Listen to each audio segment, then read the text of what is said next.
de l'agriculture et de l'alimentation tient un stand qui sert à débattre, qui sert à comprendre les enjeux agriculture, alimentation.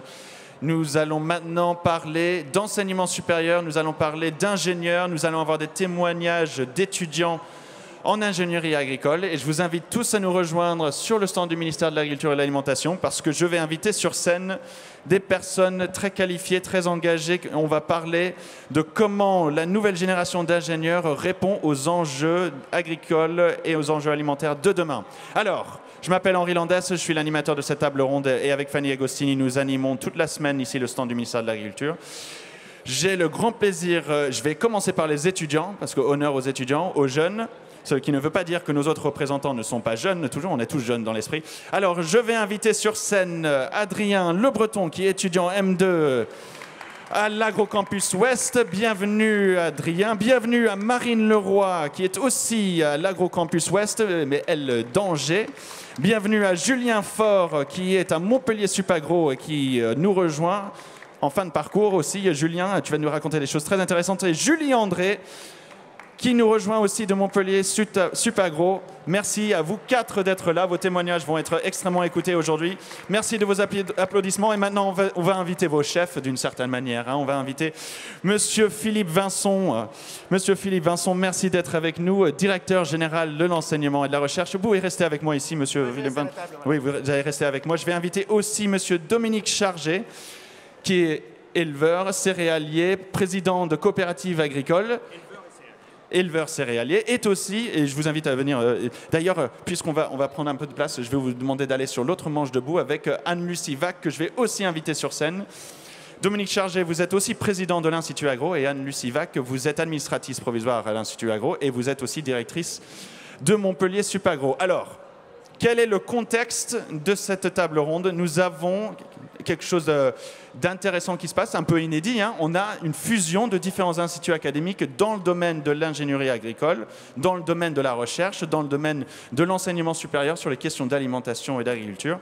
Et vous êtes en train, d'une certaine manière, rejoindre un peu les forces. Nous avons Agrocampus Ouest, représenté par deux étudiants ici, et Montpellier Supagro. Vous rejoignez pour faire l'Institut Agro. Je vous félicite de cette initiative parce que ça veut dire que vous êtes en train, d'une certaine manière, de donner le là sur un nouvel horizon pour la recherche et l'enseignement sur l'agriculture. Vous avez comme fil conducteur la transition agroécologique aussi. En échangeant avec vous, c'est un petit peu le message que vous m'avez fait comprendre. On va écouter des témoignages des étudiants, mais d'abord, je vais donner la parole à Monsieur Vincent qui va un petit peu ouvrir cette table ronde. Vous allez parler justement de cette fusion, de cette nouvelle direction. Donc, Monsieur Vincent, quel est l'objectif de cette fusion entre les deux écoles, de ce nouvel institut? Et qu'est-ce que vous pouvez dire aussi sur la recherche et l'enseignement? Quelles devraient être un petit peu nos préoccupations, nos forces dans les années à venir? Vous avez un micro ici, n'hésitez pas. Merci. Bonjour à tous.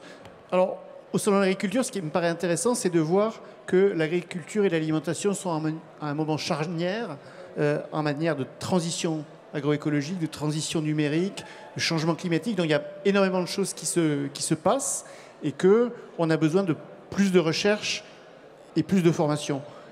Et là-dessus, le ministre de l'Agriculture et de l'Alimentation, Didier Guillaume, s'est beaucoup mobilisé pour remettre le dispositif autonome du ministre de l'Agriculture en lien avec Madame Vidal, ministre de l'Enseignement supérieur et de la Recherche, dans un processus de transformation. Et donc c'est là qu'on a créé INRAE, donc fusion de l'INRA et de l'IRSTEA, pour bien accompagner cette agroécologie, qu'on a réussi le transfert à Saclay d'AgroParisTech, dont je salue le directeur général. Donc c'est quand même un pôle très important et un moment important, puisqu'on va avoir une université d'excellence avec un poids des sciences du vivant très fort. Et puis, bien évidemment, il y a l'Institut Agro, qui est la fusion de Montpellier Supagro et d'Agrocampus Ouest.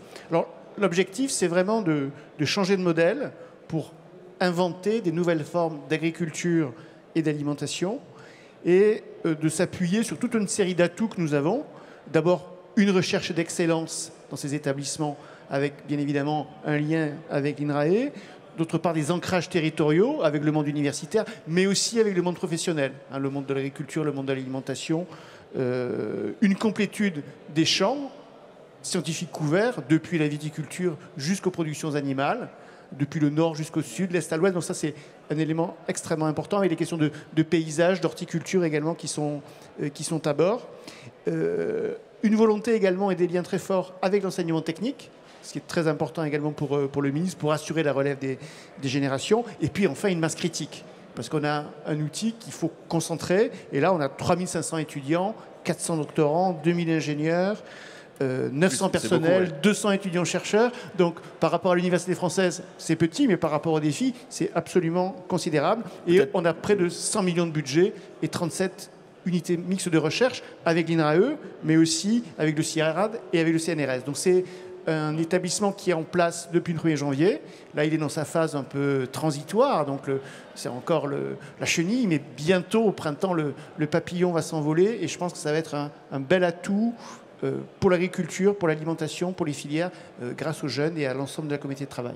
Vous l'avez bien dit, grâce aux jeunes, on a un très très bel atout et je félicite aussi de cette stratégie, de cette architecture que vous mettez en place pour justement valoriser davantage ce que nous avons de bien dans la recherche et l'enseignement. Par rapport à d'autres pays, d'une certaine manière, on a peut-être une longueur d'avance sur cette nouvelle architecture-ci. Alors il y a des pays qui sont plus modestes en taille, qui ont fait ça auparavant, c'est notamment la Suède qui a regroupé l'ensemble. On prend souvent l'exemple sur la Suède, hein, pour là aussi. Hein, en général, on préfère prendre l'exemple. C'est très bon, c'est sûr. En général, on préfère prendre l'exemple sur le Danemark, qui est beaucoup mieux. Mais la Suède, c'est pas mal aussi. En matière agricole, ils ont fait des très belles choses. Mais c'est un pays modeste en taille. Il y a des pays qui font des choses extraordinaires, mais très déconcentrés, décentralisés. Ça correspond à leur génie. Ce sont les Allemands. Nous, on a fait un choix innovant de structuration pour assurer la visibilité et dégager des marges de manœuvre pour être plus actifs à l'international encore, et puis mieux accompagner transition numérique. On va en parler avec certains d'entre vous Ils sont plusieurs à travailler sur les innovations numériques. Et pour répondre vraiment aux besoins des professionnels en termes de nouveaux métiers, de nouvelles activités. Merci beaucoup, Monsieur Vincent, et bon courage aussi dans cette restructuration. Je vous félicite pour ces changements et ces améliorations. J'invite encore une fois toutes les personnes dans le salon, dans le hall 4, qui ne savent pas quoi faire, qui ne savent pas où sont les choses intéressantes. Je vous demande d'oublier tous les autres stands et venir écouter nos étudiants qui vont parler de l'agriculture et l'alimentation de demain. Et oui, je vous valorise. S'il faut malheureusement négliger les autres stands pendant quelques instants, on va le faire. Alors, je vais demander à nos 4 étudiants maintenant de prendre la parole et de nous raconter un petit peu leur parcours, ce sur quoi ils travaillent, ce qu'ils étudient. Alors, je tiens à dire que vous êtes un qui est passé par un post-bac, un autre un DUT, 2 prépas. C'est pour montrer à quel point aussi il y a de la variété dans les parcours pour arriver à votre situation dans l'enseignement supérieur. Alors, on va commencer avec Adrien. Adrien, alors toi, tu termines ton parcours. Tu es en train de terminer. Tu t'es focalisé sur la production animale, c'est ça? Tu as parlé d'un stage aussi à l'INRAE que tu es en train de faire ou que tu viens de terminer. Et comme on l'a dit, l'innovation numérique, c'est quelque chose aussi sur laquelle tu travailles. Je te donne un micro. N'hésite surtout pas à parler de ton parcours, mais aussi des choses que je n'aurais pas évoquées. N'hésitez surtout pas, si vous voulez parler aussi des meilleures activités à faire aussi sur l'Angleterre. Soit vous êtes à Rennes, hein, c'est ça? Tu es à Rennes, très bien. Eh bien, bienvenue et merci à toi. Hein. Donc, bonjour à tous, Adrien Le Breton. Donc, je suis étudiant ingénieur en M2 sur le campus de Rennes. J'ai choisi Rennes après ma prépa qui était aussi à Rennes, notamment pour la notoriété de sa spécialité en élevage et surtout pour l'ancrage au territoire, car on peut retrouver à Rennes à la fois un très très gros pôle INRAE, donc la recherche scientifique, mais surtout toute la filière agricole autour, donc c'était très intéressant pour s'intégrer ensuite dans la vie professionnelle. Et je pense que je vais illustrer un petit peu les propos de Philippe Vincent sur les transitions. Donc je termine mes cours, j'ai terminé les cours déjà depuis 3 semaines et j'ai terminé avec un projet d'ingénieur qui était focalisé donc, sur les besoins d'accompagnement de nos agriculteurs et des éleveurs du Grand Ouest, lors de l'adoption de nouvelles pratiques écologiques. Donc il y a des leviers, il y a des freins aussi à l'adoption de nouvelles pratiques écologiques et notre boulot c'était un petit peu d'identifier ce dont avaient besoin nos agriculteurs et nos éleveurs pour pouvoir les aider à accélérer ou à rentrer un peu plus dans cette transition. Ça, c'était intéressant parce qu'il y a dû avoir un échange constant en fait, avec les agriculteurs eux-mêmes. Oui, c'était très intéressant. Donc ça s'est fait sous la forme d'une table ronde. Et c'est aussi l'intérêt... Comme celle-ci hein. Exactement comme celle-ci. Et c'était l'intérêt un petit peu de nos écoles qui sont sur les territoires, c'est que ça a été très simple pour nous de faire venir tous les gens de la filière et des agriculteurs qui sont pourtant très occupés pour venir discuter avec nous et discuter tous ensemble de la transition agroécologique. Ils étaient sûrement très heureux de venir échanger avec les étudiants pour qu'on développe des innovations d'une certaine manière à leur service. Je pense qu'ils étaient très heureux et c'est aussi très heureux de parler de manière positive. Surtout en ce moment, je pense nos agriculteurs ont besoin de parler positivement et d'avoir des gens à leur écoute et ils étaient très heureux de ce côté-là. Est-ce que tu peux parler concrètement, vous avez développé quoi? Vous avez parlé d'imagerie numérique pour essayer de mieux comprendre un petit peu les fermes et là où il y a besoin peut-être d'intervenir? Donc ça, c'est un autre de mes projets. Donc après avoir fini mon projet ingénieur, je suis rentré en stage donc, à l'INRAE. Et donc à côté de la transition agroécologique, il y a la transition numérique qui est, je pense, tout à fait complémentaire. Et là, donc, c'est une nouvelle technologie d'analyse d'imagerie en 3D qui peut permettre d'avoir beaucoup d'informations sur les animaux. Et ça a notamment un grand intérêt, vu que c'est une technologie qui est à zéro intrusivité, en fait. Donc en fait, c'est juste une caméra et on va pouvoir avoir des informations sur nos animaux sans les gêner, à la fois dans le monde de la recherche et peut-être avec la baisse des coûts dans nos élevages plus tard. Oui, donc vraiment avec un potentiel de réduire certaines contraintes pour les agriculteurs grâce à cette technologie numérique sans avoir d'impact négatif sur les animaux. Donc assez intéressant et c'est quelque chose que tu recommanderais à déployer à plus large échelle. Donc on n'en est pas encore là, mais je pense qu'avec les travaux, il va y avoir des outils numériques qui vont être intéressants pour apporter de la flexibilité dans le travail de nos éleveurs. Et on sait qu'ils en ont besoin. Ouais. C'est ça. Et permettre aussi de comprendre une agriculture qui va être de plus en plus complexe et donc accompagner aussi la transition agroécologique. C'est très intéressant, Adrien. Reste avec nous parce que si on a des questions du public ou on veut échanger entre nous, tu vas avoir l'occasion de reparler. Je vais demander à Julie André de prendre le micro. Merci de lui passer. Alors Julie, élève ingénieur agronome 2e année. Et tu es en césure, tu as fait 2 stages.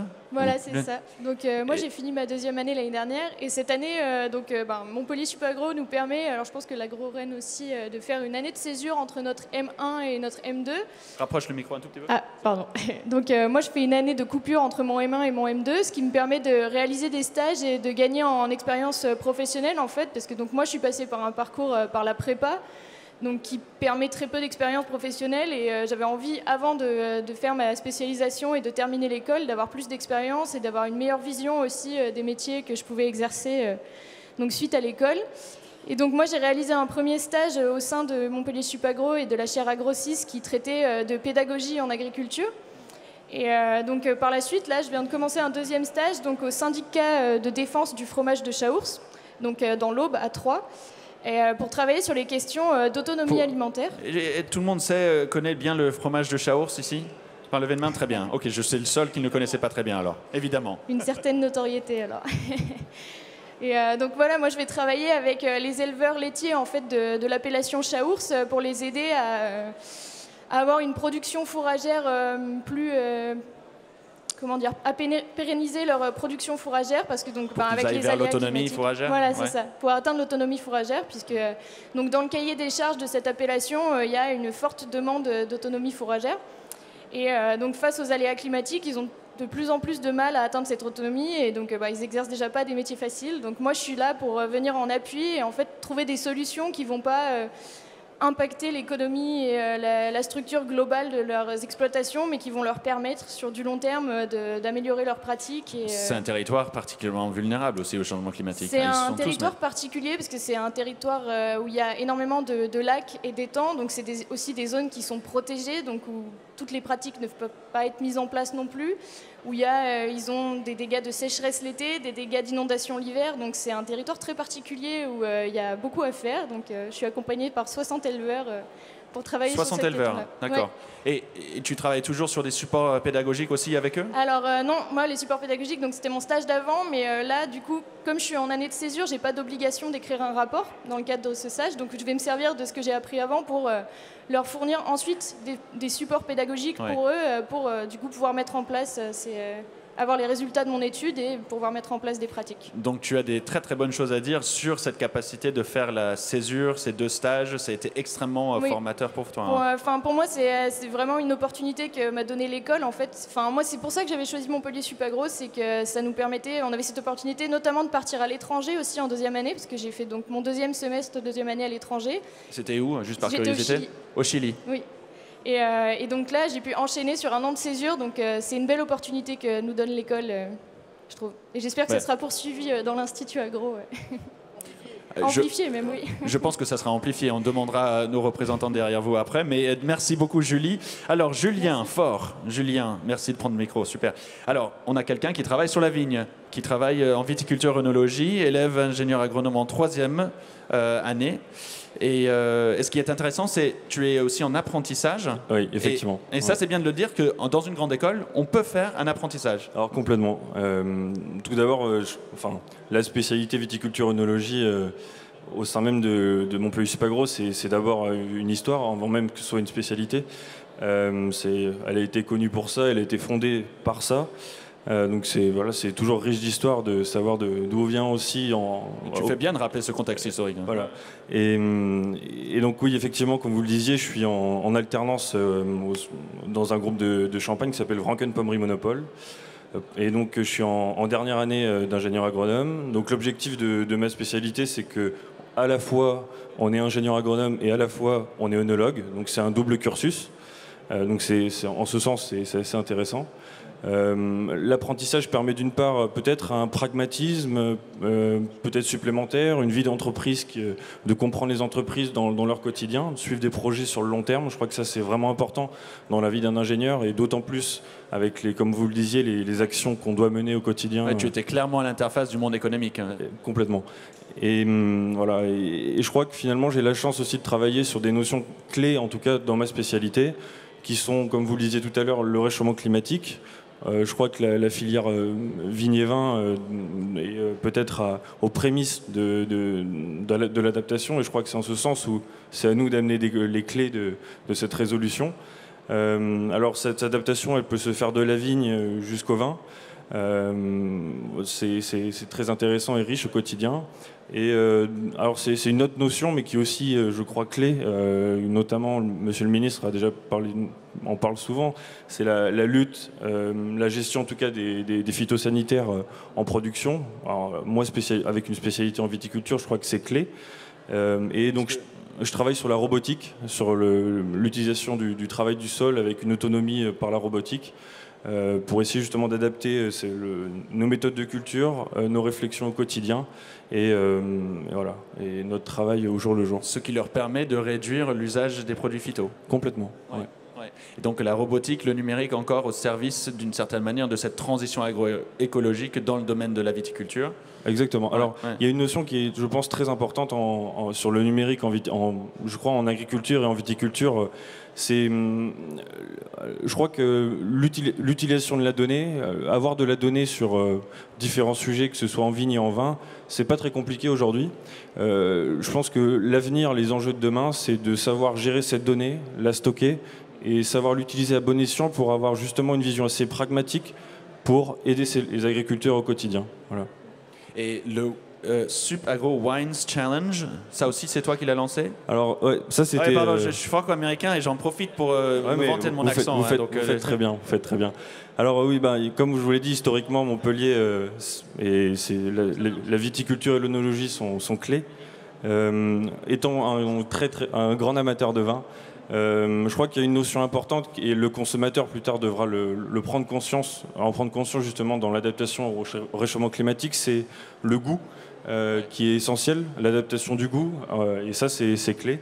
Et donc depuis 1 an et demi, avec l'accord bien sûr de notre directrice Madame Vac, on a mis en place un concours de dégustation regroupant les grandes écoles françaises et internationales. Voilà. Cette année, Oxford, l'université d'Oxford, Cambridge et certaines universités américaines viendront. Voilà, c'est se regrouper pendant une journée dans un lieu unique, peu importe le lieu, mais souvent nous dans la région Languedoc-Roussillon, parce qu'on va aussi mettre en avant nos vins. Oui, il faut être un peu chauvin, ouais. Exactement. Non, j'habite en Auvergne, il y a des bons vins volcaniques. Hein. Ils sont mieux connus à l'étranger qu'en Auvergne d'ailleurs, et en France. Je suis d'accord. Merci de les mettre en avant aussi. Et donc c'est le moment de se retrouver pendant une journée sur le travail sur la dégustation à l'aveugle entre les grandes universités françaises et internationales. Et c'est souvent C'est une excellente idée. Et d'ailleurs, je vais faire venir tout le monde du salon à notre stand là tout de suite. Dégustation de vin sur le stand du ministère de l'Agriculture et de l'Alimentation tout de suite, suite à cette très bon témoignage de Julien Faure. Merci Julien. Donc on a une dégustation de vin en même temps qu'écouter notre dernier témoin ici sur le stand du ministère de l'Agriculture et de l'Alimentation. Alors, last but not least, comme on dit en français, Marine Leroy, tu es étudiante en L3, présidente aussi de l'association Expo Flow, qui travaille sur l'horticulture. Non. Oui, tout à fait. Ouais. Dans AgroCampus, on a la chance de s'engager en tant qu'étudiant. Et toi, tu es à Angers. Moi, je suis à Angers. Et l'événement majeur d'Angers, c'est une biennale, une exposition biennale qui présente nos deux formations, horticulture et paysage, donc majoritairement sur le végétal. Et donc, l'ensemble des étudiants s'engagent tous les 2 ans à réaliser un week-end d'exposition.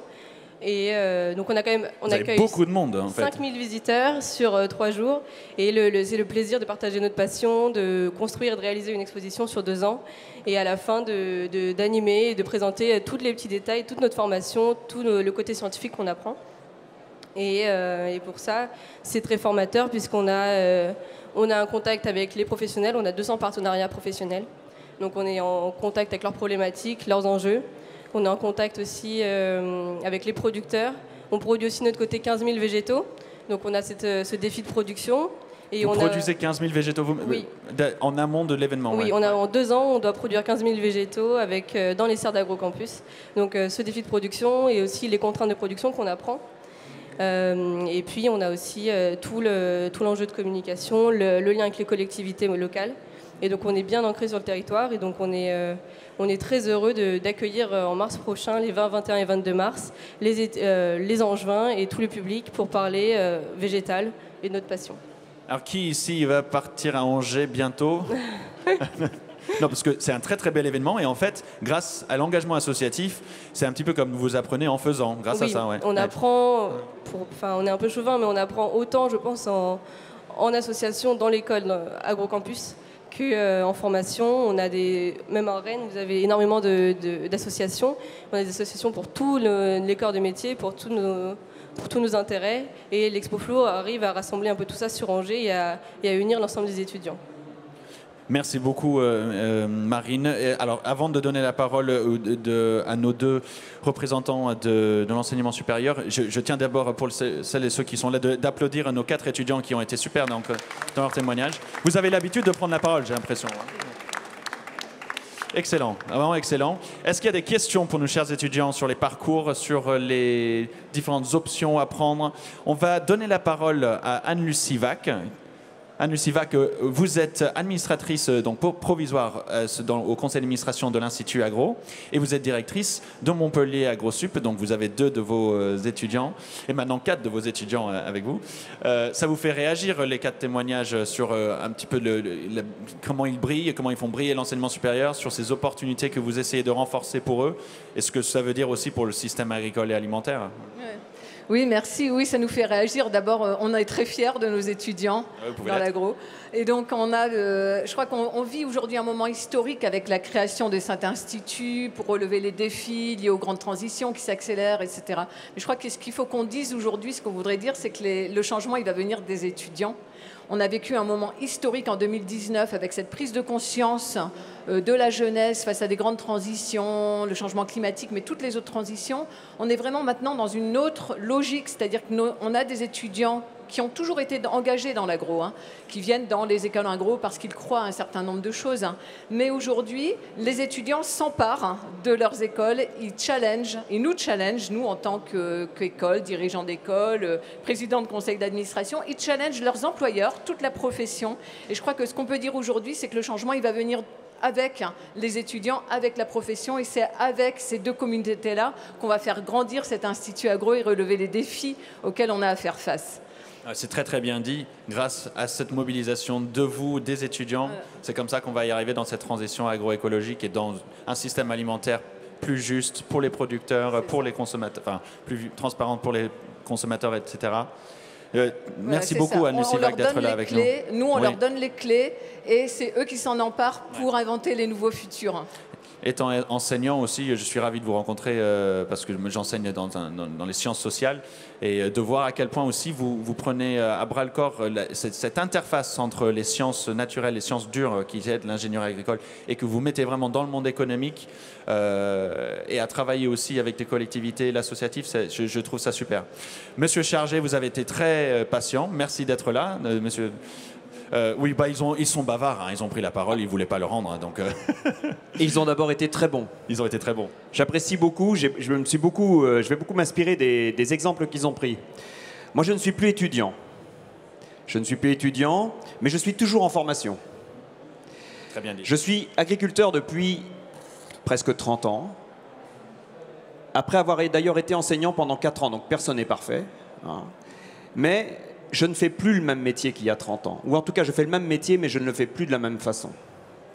Et je pense que ce qu'on est en train de se dire, c'est ça. C'est que nous avons été pendant 40 ans, les agriculteurs, le monde agricole, l'agroalimentaire, nous avons répondu à une commande qui était celle de développer la production, répondre à une commande publique qui était celle des volumes, de la sécurité sanitaire, mais aussi de l'accès à la nourriture à un prix qui permettait aussi aux consommateurs et aux citoyens de pouvoir développer d'autres sources de consommation. Et je pense que nous l'avons bien fait.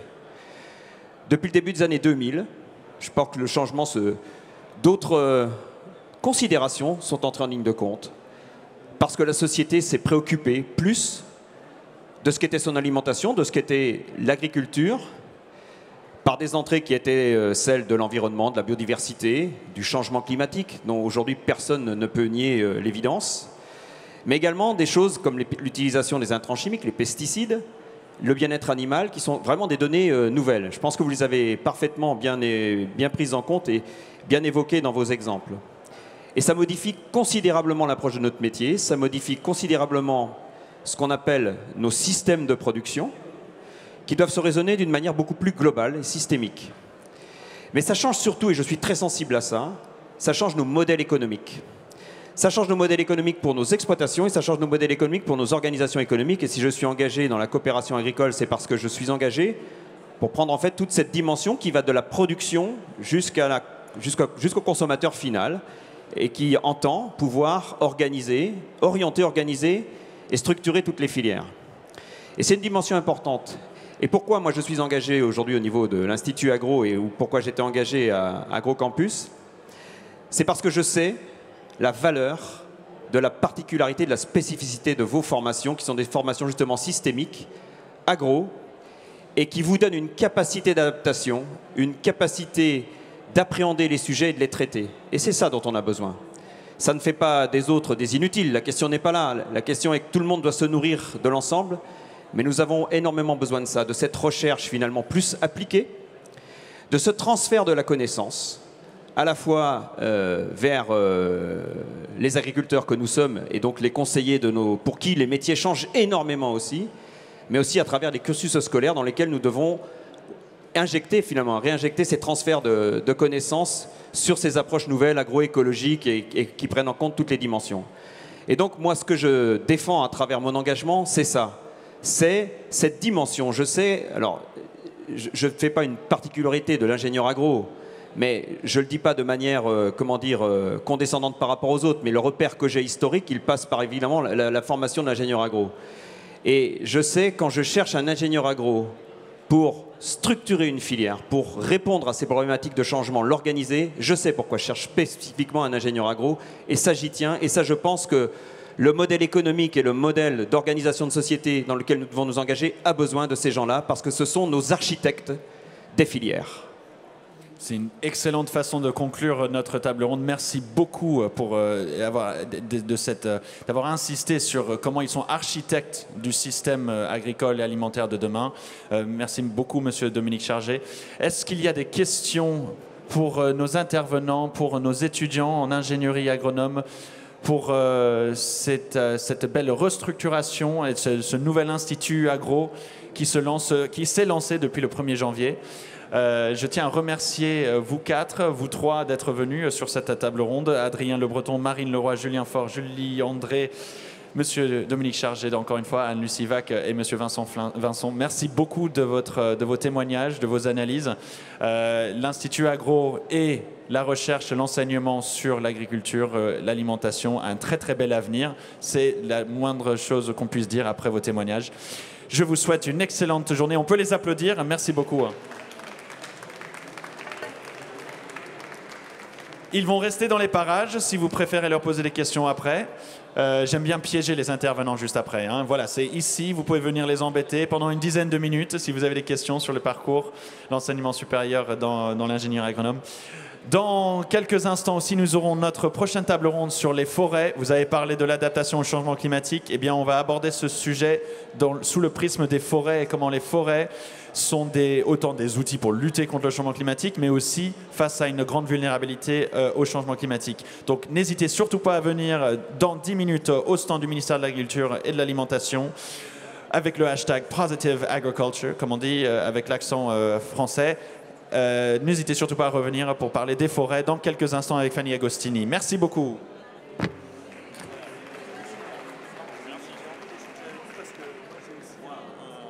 projet qui consiste à lancer un incubateur sur et on ouvre l'appel à projet demain. Et donc surtout pour ceux qui sont en fin de parcours, si ça vous intéresse.